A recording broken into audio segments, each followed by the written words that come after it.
할렐루야. 우리에게 생명과 구원을 주신 하나님을 찬양합니다. 하나님께서 주신 이 생명을 오늘도 선하게 사용하여 하나님께 영광 돌리는 삶을 사시기를 축원합니다. 기도하겠습니다. 아버지 하나님, 우리를 귀하게 여기셔서 사랑해 주시고 무엇보다도 생명과 구원을 허락하셔서 하나님을 믿는 백성으로 살게 하심을 감사합니다.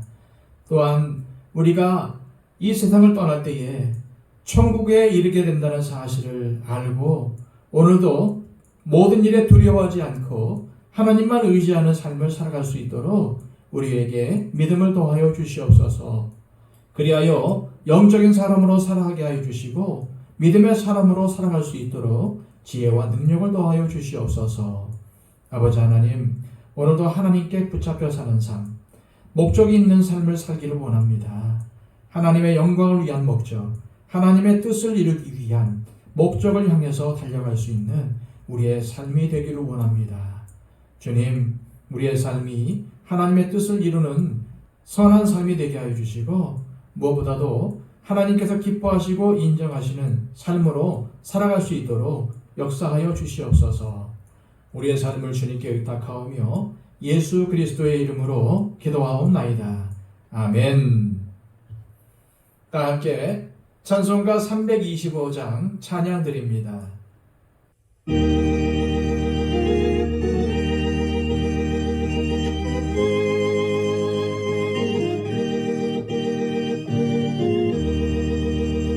예수가 함께 계시니 시험이 오나 겁없네. 기쁨의 근원 되시는 예수를 위해 삽시다. 날마다 주를 섬기며 언제나 주를 기리고 그 사랑 안에 살면서 딴 길로 가지 맙시다. 이 세상 사는 동안에 주 이름 전파하면서 무한한 복락 주시는 예수를 위해 삽시다. 날마다 주를 섬기며 언제나 주를 기리고 그 사랑 안에 살면서 딴 길로 가지 맙시다. 이 세상 친구 없어도 예수는 나의 친구니 불의한 일을 버리고 예수를 위해 삽시다. 날마다 주를 섬기며 언제나 주를 기리고 그 사랑 안에 살면서 딴 길로 가지 맙시다. 주께서 심판하실 때 잘했다 칭찬하리니 이러한 상급 받도록 예수를 위해 삽시다. 날마다 주를 섬기며 언제나 주를 기리고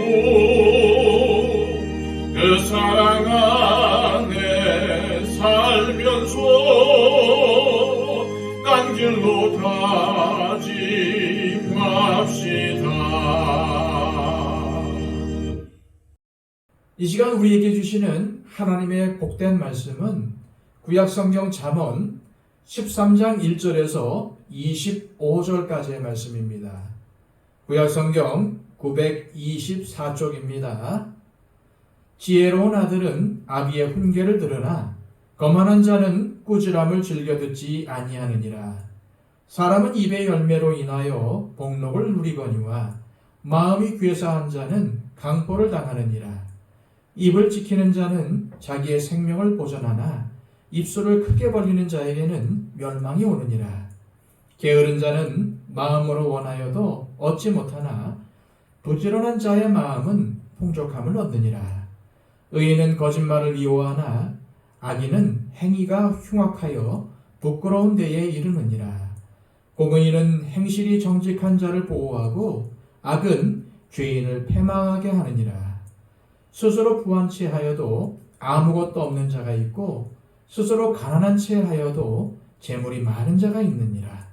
사람의 재물이 자기 생명의 속전일 수 있으나 가난한 자는 협박을 받을 일이 없느니라. 의인의 빛은 환하게 빛나고 악인의 등불은 꺼지느니라. 교만에서는 다툼만 일어날 뿐이라. 권면을 듣는 자는 지혜가 있느니라. 망령되이 얻은 재물은 줄어가고 손으로 모은 것은 늘어가느니라. 소망이 더디 이루어지면 그것이 마음을 상하게 하거니와 소원이 이루어지는 것은 곧 생명나무니라. 말씀을 멸시하는 자는 자기에게 패망을 이루고 계명을 두려워하는 자는 상을 받느니라. 지혜 있는 자의 교훈은 생명의 셈이니 사망의 그물에서 벗어나게 하느니라. 선한 지혜는 은혜를 베푸나 사악한 자의 길은 험하니라. 무릇 슬기로운 자는 지식으로 행하거니와 미련한 자는 자기의 미련한 것을 나타내느니라.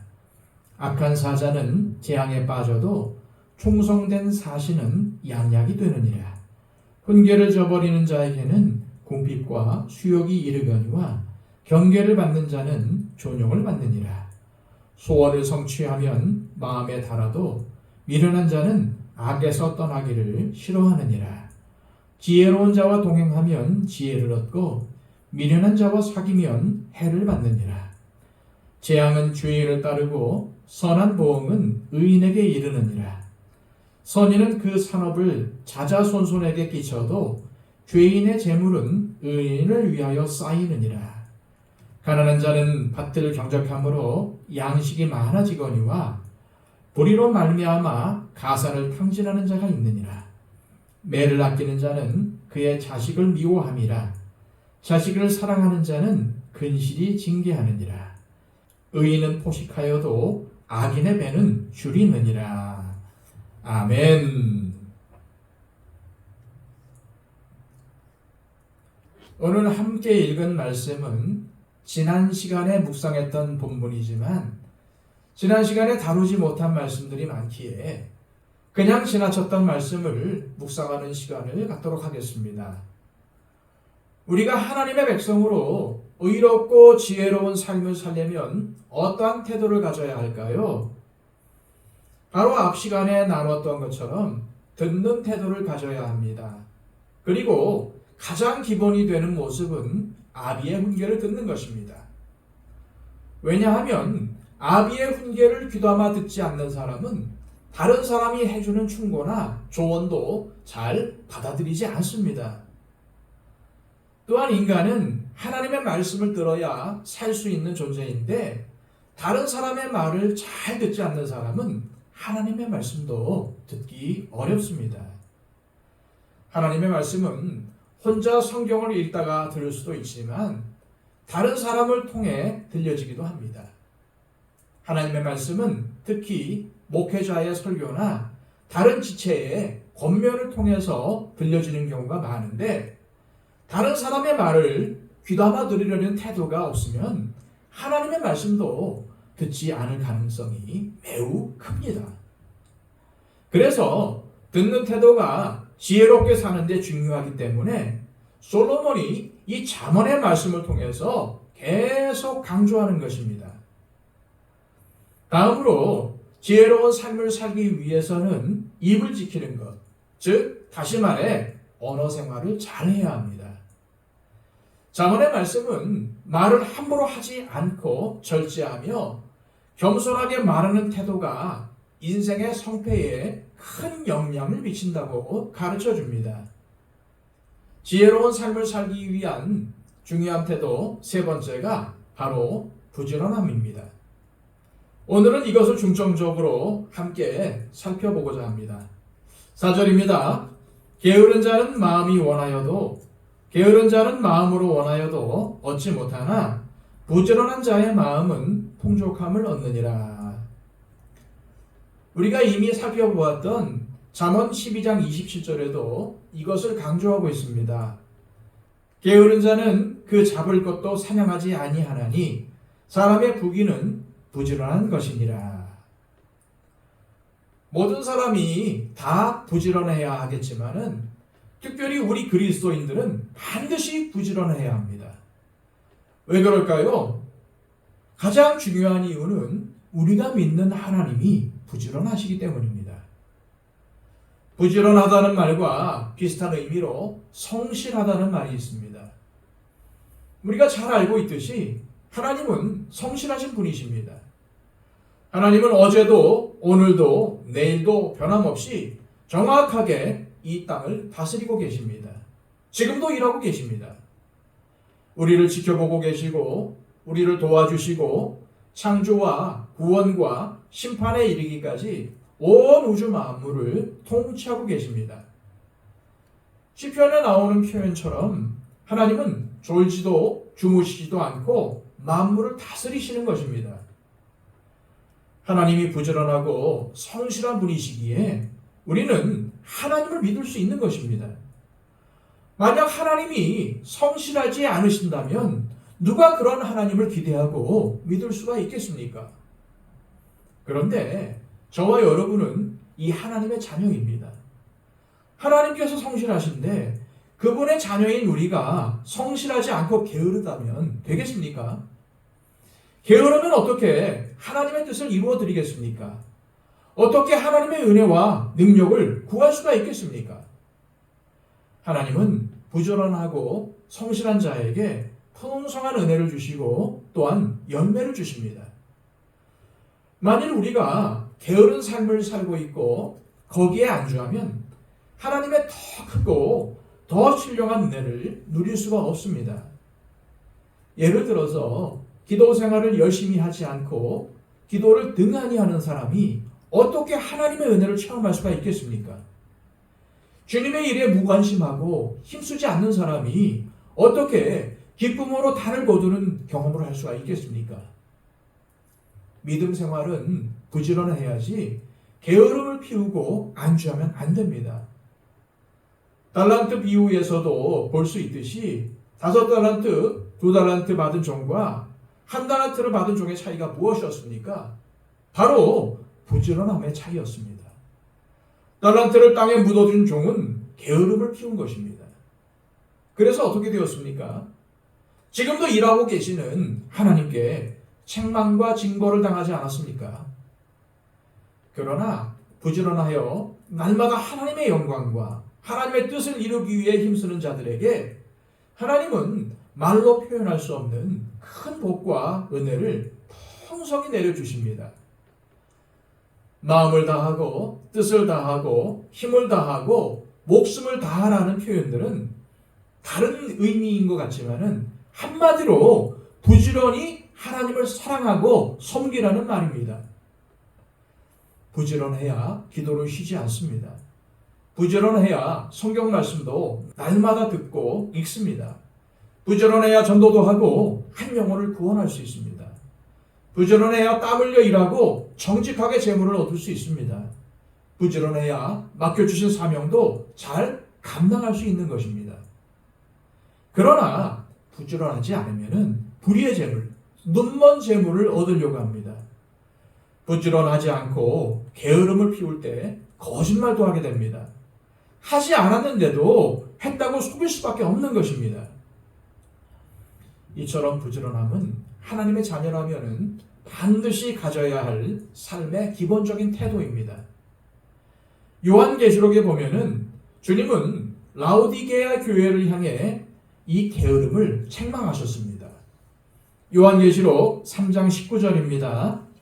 물론 내가 사랑하는 자를 책망하여 징계하노니 그러므로 네가 열심을 내라. 회개하라.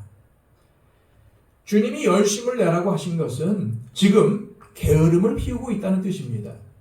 심지어 게으름을 피우고 열심을 내지 않는 그 모습을 회개하라고까지 하십니다.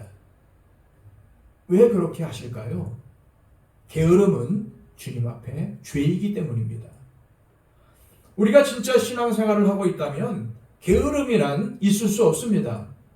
하나님을 알고 하나님을 진심으로 사랑하게 되면은 절대로 가만히 앉아 있을 수가 없기 때문입니다. 예배를 드려도 감사하고 또한 기쁨으로 열정적으로 하나님께 드리게 됩니다. 다윗을 보십시오. 하나님 앞에서 춤까지 추지 않았습니까? 다메섹으로 가는 길에서 주님을 만난 뒤 변화된 바울을 보십시오. 그는 자신의 인생을 손들이채 복음을 위해서 헌신하지 않았습니까? 우리 자신을 한번 살펴보십시오. 신앙생활이 나태해지지는 않았습니까? 말씀과 기도 생활이 줄어들거나 하나님을 섬기는데 기쁨이 사라지지는 않았습니까? 만약 그렇다면 우리는 영적인 게으름에서 벗어나 부지런함을 회복해야 합니다. 이 시간 기도하실 때 우리의 삶에 나도 모르게 드리워진 게으름과 나태함을 보게 하시고 부지런히 성경 읽고 기도하고 전도하고 주님의 뜻을 이루기 위해 부지런히 행동할 수 있는 지혜와 능력을 주시옵소서. 하나님께 기도하시기를 바랍니다. 111 기도를 통해서 우리의 중보가 필요한 분들을 위해서 중보해 주시기를 바랍니다. 다 함께 기도하겠습니다.